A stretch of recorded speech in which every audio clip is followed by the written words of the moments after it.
So hello everyone welcome to my mini blog. यहाँ पछाडि चाहिँ झगडा परिरहेको छ। आई थिङ्क गाडीको लागि जस्तो लाग्यो, तर मलाई चाहिँ थाहा छैन डिटेल।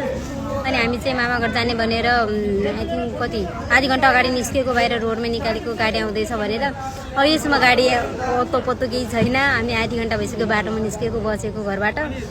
अनि अब कति 1:30 बजीतिर आउँछ गाडी, नै 12, 12:30 या 1 बजीतिर आउँछ गाडी भनेको। अनि अहिले चाहिँ कति बजिसक्यो, 2:11 भइसक्यो, तर अहिलेसम्म पनि गाडी आएको छैन। अनि हामी चाहिँ बाटोमा बसिरहेको छौँ। अब घरमा तालचा लाग्छ, फेरि खोलेर भित्र जाऊ, निकाल यता फेरि लाइक फेरि यस्तो पनि रहेछ नि त, घरबाट निस्किसकेपछि लाइक त्यो फेरि रिटर्न जानुहुन्न भन्ने रहेछ नि त। अनि म त निस्किन्छु भने त मम्मीले नजाने भनेर भन्छु।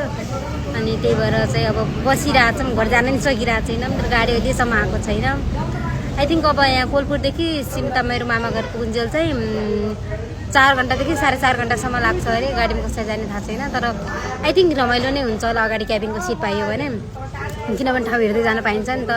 कर्णाली त एक्सप्लोर अब पुरै गर्न नपाइने, हल्का हल्का चाहिँ लाइक त्यो ठाउँहरू देखिन्छ नि त। त्यही खुसियालीमा चाहिँ म अलिक एक्साइटेड थिएँ। अहिलेसम्म गाडी आएको छैन, अब के हुन्छ खै हेरौँ। के हुन्छ म हजुरहरूलाई अपडेट दिनेछु है त।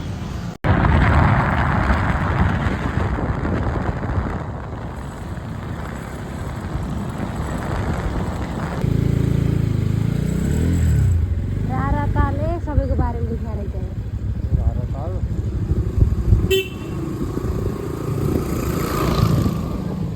कुपिन्डे त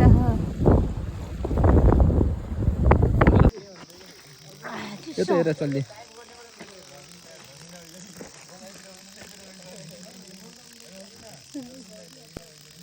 अहिले दाइहरूले भेट्न नसक्ने स्थिति